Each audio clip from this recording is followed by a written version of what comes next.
All right, welcome to the MediaPost stage. You're in the hot seat. Thanks. If you could both give quick introductions, and then we'll dig right into things. Sure.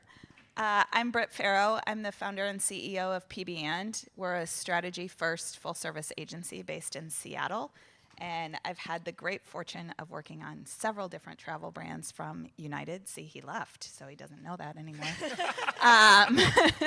The Bahamas, the Space Needle and Chihuly Garden and Glass, as well as Visit Seattle. Hi, everyone. I'm Breanne Loso. I'm a Director of Integrated Media Strategy at Known, which is based out of New York City. It's an agency that is full-service marketing, and we cover everything from creative to media, content development, research, strategy, you name it. We do it. I've had the pleasure of working on Rockefeller Center, which is a which is a destination full of shopping, dining, programming, and attractions. And at Rockefeller Center, there is an observation deck called Top of the Rock, which, if anyone knows anything about New York City, there's a lot of observation decks. So we have our challenges of really trying to break through. All right, so let's start with a very foundational question. Talk to me about how you consider top to bottom funnel health within your media mix. And Britt, can we start with you? Sure. I'm going to say we don't think about the funnel because Scandal. I think the funnel is dead. We talk in terms of flywheels, actually. I think, there's been a lot of conversation this morning already about building loyalty, building fandom, wanting people to come back. A funnel goes top to bottom and it stops. And so I think we've really set that aside and thought much more about how people actually interact. We don't make decisions in a linear fashion. And thought about how do you really build a flywheel effect that gets people to engage in a brand over and over and over again and builds and sustains momentum. And how do we design strategies to actually further that type of behavior versus just a traditional funnel? Yeah, and for Rockefeller Center, we have the unique situation of having to look at this in multiple ways. So for Rockefeller Center, we're very much trying to get in front of New York City locals and individuals that are maybe coming in for an overnight trip or a weekend trip that live in close proximity to the city. And so the way we approach it is in terms of a loop. We want to attract them. We want to engage with them. We want them to come to Rockefeller Center, have a great time, and come back, next time they need to go out to dinner or do some shopping. When we think about Top of the Rock, on the other hand, that's when we start to expand to our domestic and international tourists, and we have a very similar approach as it relates to the flywheel. Oftentimes, someone's coming to New York City once in their lifetime or visiting one observation deck, and we really try to capitalize on their experience and ensuring that they have the best possible experience that they can so that they are referring to their friends and family and coworkers that might be coming to New York City for their travels. So funnel is stricken from my vocabulary. Yes, Let me no more funnel. rewrite all my questions on the fly here. That is super helpful. Brianne, let's keep talking about and digging into channels, right? I want to understand a little bit about how you're weighing your investment across the awareness to conversion KPIs for a given campaign to drive, local or global visitors to Rockefeller. Yeah, so we very much believe that it shouldn't be brand versus performance. It should be brand and performance. And everything that we do is very much rooted in the idea of, pushing a consumer through either the loop or the flywheel. Our media mix is heavily rooted in search, but with all of the changes that are happening, we're trying to find those new and emerging opportunities where travelers and consumers are going to very much find where they want to eat or find what things they can do in New York City. So we're leaning into new channels like TikTok and Reddit, which are very much becoming kind of the new search experience. We also lean heavily into social because that allows us to very much utilize the platforms to drive someone through all different pieces of their awareness, consideration, and conversion.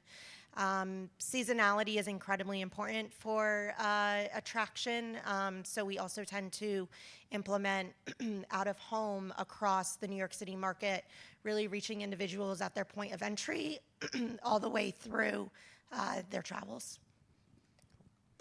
Yeah, I would echo so much of that. I think social is the new search. I think there's so many ways to tap into where people are getting their travel inspiration.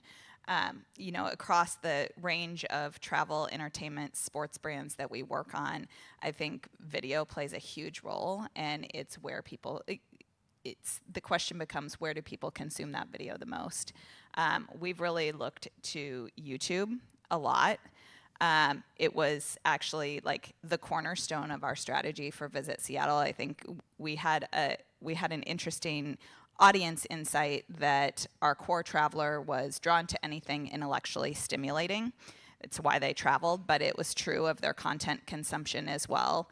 And 70+% of their travel destination decisions came from video. And we also saw the shifting media landscape of YouTube becoming not just kind of a short form video place that kids went and watched, right? It was becoming more of a TV platform. It was almost overtaking Google in traditional search. YouTube was a hub. And we brought all of those things together and created an entertainment-based content channel called visitseattle.tv that lived on YouTube, that allowed us kind of to build a channel, not just a campaign, and use that as kind of a core engine for us. So I think we're looking for new platforms where people are spending time, that you can tell a story that can be brand-led, but performance-driving at the same time. And really, where can we find those overlaps to drive efficiency? Yeah, and I think to add to the video part, as many of us in this room probably understand, video can be incredibly expensive, and it's an asset that is usually forgotten about or not captured in a way that can be used and developed to run across, multiple objectives. And so, what we've really tasked our clients to think about is, it's not anymore about capturing a 6-second and a 15-second and a 30 and a 60. It's about capturing the content as a whole and figuring out ways that you can edit that for different audiences, different platforms, and really leaning into that. Not only does that drive efficiencies from a production perspective, but it also gives you the ability to really use this asset to span it across multiple media channels. So that's something that we work very closely with our clients on, to make sure that even before production is kicking off, that we're in the room having those conversations from a media perspective to really help guide what they should be capturing. There's so much great detail in what you both just shared, and we're going to come back to a few of those pieces. Yeah. I think where I want to take the conversation next is, we were just talking with Vicki on stage about the impact of influencer, right, and how that is serving as a conduit into culture, into relevancy, younger generations, and so on. I'm curious, influencer strategy has very much evolved. It's not the same today as it was 10 years ago. How are you integrating influencers into your media mix, into your strategy today? They play a core role for us. I think people want to connect with people, right? And so as we think about how we leverage influencers, it's not just looking at who has a big social following and who has great engagement rates. It's who can help us tell our story, and how do we become part of theirs. I think that second piece is really important. Vicki talked about designing kind of once-in-a-lifetime experiences, or having them be people that, for them, that experience sticks with them. And so it's, for something like the Space Needle, that is a huge attraction that many people have maybe been to one time, it's what's the story we want to tell? And for a repeat guest, it's how does that provide a moment of inspiration? And so thinking about artisans of all different kinds, having them come spend time at the Space Needle and use that experience kind of as a muse. We become part of their story then. Or for something like Visit Seattle, it is, how do you not just bring somebody to Seattle, but how about we look at locals or people who have spent a lot of time in Seattle, and how has that shaped them as people? How does it inspire them? What are the stories they share about the city, and allowing them to tell that story? So I think there's different ways we're looking at it, but it starts from that story. And what are we really trying to do, and how can they be part of it in an authentic way? And how can we become part of theirs? And I think the balance of those two things is really important in how we engage with people. Yeah, and influencers, from our perspective, like you mentioned, is not about those that have hundreds and thousands of followers or millions of followers. It's actually the people that are coming to the attraction and coming to the destination, capturing content on their own, posting it on their social channels, tagging, Rockefeller Center or Top of the Rock, and then that's all content that we then have the ability to connect with the creator on and ultimately use across our media. The way in which we use influencers right now is not by working with an influencer network. It's truly everyday people that are visiting and DMing them and seeing if we can use their content. And what we've seen a ton of success with as we think about how we're using this content is really boosting it across our organic channels, or across our paid social channels, and also amplifying across our organic channels, and really using this as a powerful moment to drive inspiration and drive connection, whether it's a video about the new experience at Top of the Rock, or the food or shopping that someone has done. So we've seen, boosting has played a powerful role in our media mix as it really relates to driving that relevance and organic feel across some of these channels, performing better than some of our brand media. I think, can I just build on that for a second? Because I love what you just said about like using user-generated content. I think the truth is, particularly with travel, we all have influence in our circles, right? People take recommendations. That's how you choose destinations. It's how you choose hotel experiences, all of that at a very local level. And I think really rethinking influencer marketing to say, how are we going to use people as our influencers? Because if they have a great experience, they're going to share it. And if in this category, more than anything else, I think those personal interactions are what matter. And so I love that that's a core part of your strategy. And don't get me wrong, we do still have opportunities where we invite influencers, and we invite, local families to, our destination, and we use that as well, but it's few and far between, and it's really used for a new opening, or if we want to try to drive a little bit more PR up for something. What I love about what was embedded in both of your answers is that it feels like the strategy is evolving from transactional to more of a two-way street. Mm-hmm. So, Britt, you talked about the way in which you become a part of their story. I think that's a very meaningful evolution in that creator strategy. Now, in a perfect world, you are always on top of every trend. You just wake up in the morning and you just know new TikTok dance just dropped, time to go film it, rock and roll. How do you stay on top of the rapid rate of change within culture and social evolutions? Are there tools, team structures, methodologies? Like what's the method to the madness? Yeah, I can start with this one. So we try not to chase virality, and we really try to lean into those moments that matter. We have established really thought leaders across our agency and our clients that allow us to be very agile and flexible and nimble when there's something that we might want to capitalize on. So there's a lot of pre-planning that and pre-thinking that actually goes into being able to capitalize on these moments.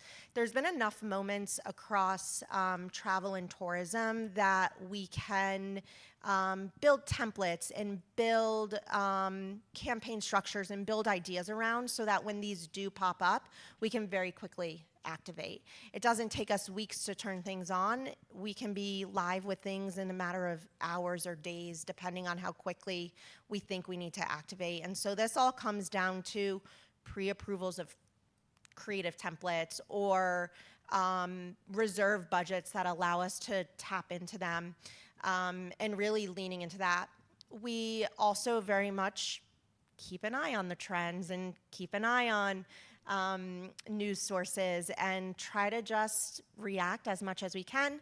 There's times where something doesn't stick and we can't move fast enough, but there's also times where we've seen really great success with being able to lean into things.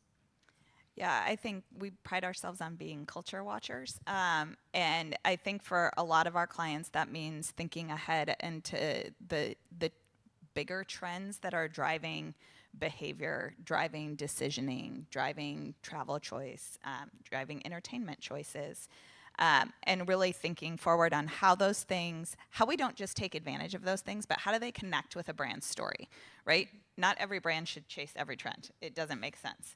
And really, how do we connect those things? I think we've had the great fortune of being able to connect, some big stretching cultural and travel trends to stories about Seattle in particular. It's a literary city by nature. It is a UNESCO City of Literature. It's one of 2 in North America. That's a great story. Again, for our intellectually curious travelers, that's a great story. But also, we watched culture happening in more books being banned, things like that. And we actually connected those 2 things because it also tells a story of Seattle's progressive values and wanting to drive a welcoming and inclusive destination and celebrating authors who and their stories that have been banned and why those are important to a city like Seattle. I think that's one example of being able to kind of tap into a trend. But I will say, I also think you have to have really brave clients who are willing to go, is that a trend? Like, people aren't necessarily doing that quite yet. Like, do we want to touch that subject? Do we want to dive into that and going, it's worth trying? And let's tap into that in small ways and figure that out. And I think that's something that you do have to be ready for, but also have a client and a relationship built on trust that people go, okay, let's do this together and we'll figure out the right way to step into it. Yeah. So going back to the conversation we had at the start on channels, I believe both of you mentioned that experiential and out of home are within your mix and your consideration. Mm-hmm. How are you leveraging those, and then how are those influencing the customer's path to purchase or to visitation? I think we all want to be together again, right? We want to go out and do things. And so experiences are playing a much greater role in our mix across clients. How do we get people to touch and feel and see a brand in a different way? How do we let them play with that brand? So much like you talked about outdoor, really looking at unique forms of outdoor and what we can do with that to further a story. We work with an NHL team, and we've used outdoor to actually drive tune-in an interesting way that we built countdown clocks that use digital transit. So when people were going home, it was a constant reminder of like, I've got, 24 minutes till puck drop, that kind of thing. And that's not just traditional outdoor. But I think, we've built pickleball courts and experiences around that. I think outdoor in general, people want to see more of. They want to feel brands out in their daily lives. And so it's becoming a more interesting way to intermix different storytelling opportunities. Experiential for an observation deck is very hard because you want to get people to the observation deck to actually experience everything it has to offer. And so we tend to lean a little bit less on experiential, but we really try to find those right outdoor and out of home placements to showcase everything that Top of the Rock has to offer, whether it's, the new attractions that have opened or the view, really making sure that we're reaching these audiences throughout their entire stay in New York City, right when they get off the airplane, all the way through different areas of New York City that they're visiting. And so we try to find, these big, bold, beautiful placements in Times Square, or taxi toppers as they're kind of driving throughout the city. And so it's less about, having them experience something, but more about showcasing beautiful video or beautiful creative that will ultimately drive some excitement and encourage them to come visit. Yeah, I think it's bringing that experience to people, Yeah. right? We too work on the Space Needle, Yeah. and it's an observation deck. And we're using digital trucks right now to be able to kind of stream some of that feed of a view from there to get people on the ground to go, doesn't it look better from up here, right? To really drive people into that experience. And so sometimes you have to nudge them by taking that experience to them in some way, shape, or form. Top of the Rock actually 2 years ago, opened a new attraction that is called The Beam, and it basically is a play off of the very iconic photo of men on a beam eating lunch, building Rockefeller Center. And so one way that we actually used experiential is a truck, literally a pickup truck, that had a scaled version of the beam driving around New York City. And, we had QR codes and anything that we could do to try to drive transactions. And it actually ended up performing incredibly well. Just a pickup truck with a scaled version of our attraction. And we all kind of laugh because of the way it came about. But it actually performed incredibly well. So when sales are down, fire up the Ford F-150. Yeah. That's your backup pocket Drive play around. for the client. Like, let me get the keys. We'll drive Yep. some transactions.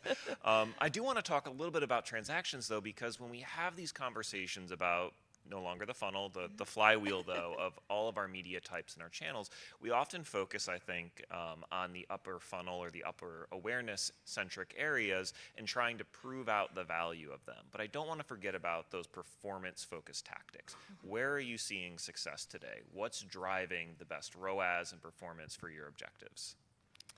You want to take that first? Yeah, so our greatest success, as many of you probably can imagine, is search, especially our branded and some of our things to do non-branded keywords. But as we heard in the last session, or in the opening session, this is very much changing, and we very much need to evolve with how we're thinking about Google, especially with the introduction of their AI overviews. We've seen some hits as it relates to that, and I know there's some sessions this week that dive into that further, but that's something that's very much top of mind for us. And as that starts to come into play more and more, finding those new emerging channels will play a big role in our media mix and in ensuring that we're continuing to drive that performance.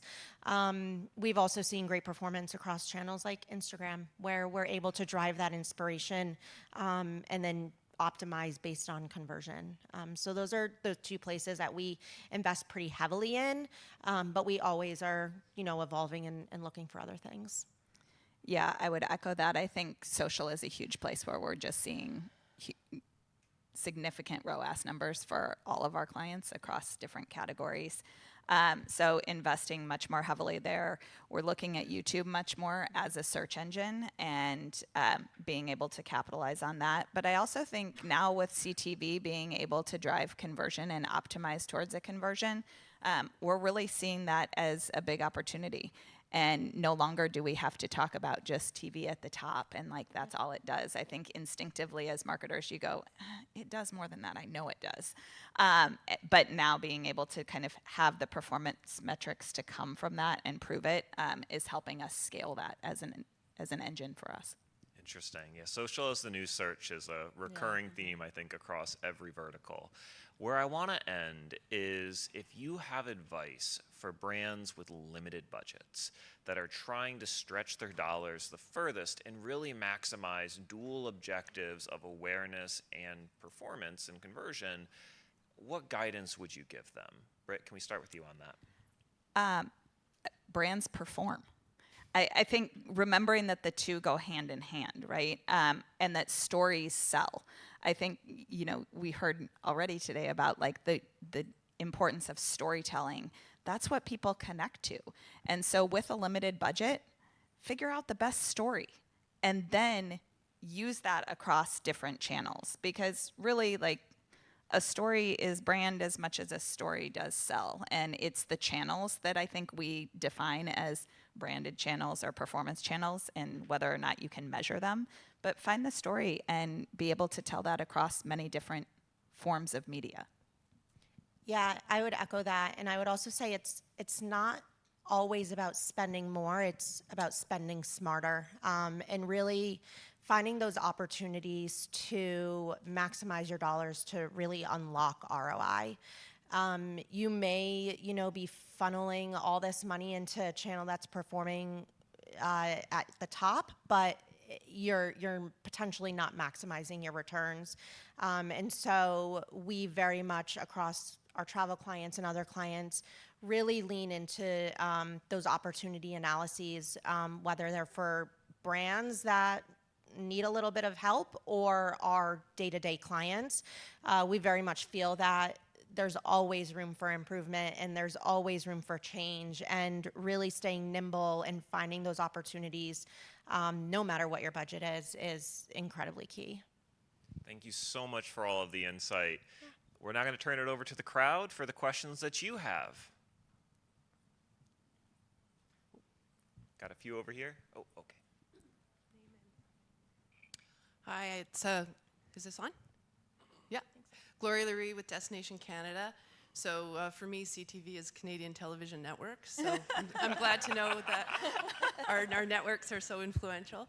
One area that you didn't touch on that I'm curious about is what we know from our tour operators are that people are showing up with an entire itinerary that has accommodation, experience, and they haven't probably clicked once. So they've used AI to develop their itinerary. Mm-hmm. Have you mapped where the large language models are sourcing the most? And if you have, I'd like to know what you're seeing, because we're digging into this, and I'm just curious. That's a great question. No. But I think we are really focused on how are we making sure that we're also creating content with like an answer in mind. And so what is somebody going to ask, and how do we proactively kind of word and phrase content on our client sites or in communications or in social in a way that might trigger a language model to pick it up as an answer. But I would love to map that for many of our clients. Yeah, it's something that's also top of mind for Known as a whole. We're investing significantly in AI tools for ourselves, but also just AI performance and how it's impacting media and marketing. It's a tricky one because these AI models are not sharing much information. It's kind of a black box right now, and so we're very much just keeping a close eye on performance and seeing where we see those shifts, and if there's anything that we can do to attribute back to AI. But we're doing very similar things. We're suggesting to our clients that they ensure their SEO is, you know, constantly evolving, constantly staying up to date with the trends. From a travel perspective, we're also encouraging our clients to partner with travel websites and leading travel platforms, because we are seeing that those are getting pulled into some of the models. We have time for one more here. Hi, I'm Jamie from Yahoo. You guys have attractions, which is a unique spot with the needle and top of the rock. How do you guys approach with your customers existing customer questions and versus just new acquisition and getting new customers in? Because like you said, they might come to New York once in their life. It's a one-time deal. How do you look at existing customers, and how do you tap into that for further referrals or anything along those lines?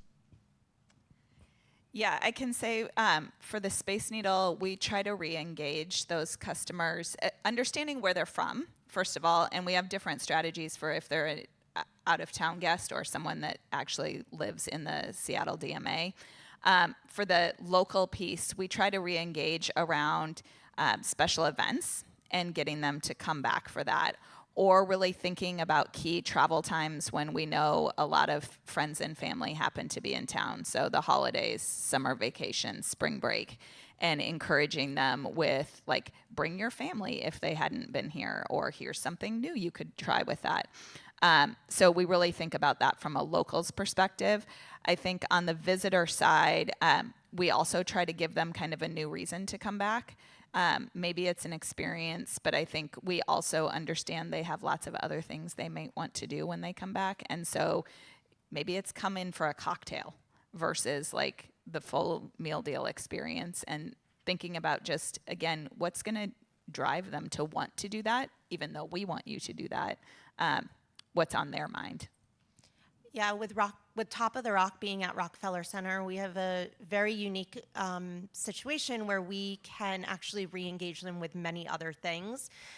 So if we see that our locals or our regional audiences are visiting Top of the Rock, we can then try to encourage them to come to Rockefeller Center to shop, dine, maybe attend some programming, and it's vice versa. If we see someone that is exploring or making reservations or looking at some programming that we have come up, we can kind of serve them messaging that speaks to spending the full day at Rockefeller Center. It's not just about going to one store, it's about really experiencing the full breadth, and including Top of the Rock and then the rink and other seasonal activities that we have. All right, Britt, Breanne, thank you so much for your insight Thank on you. this topic. Now,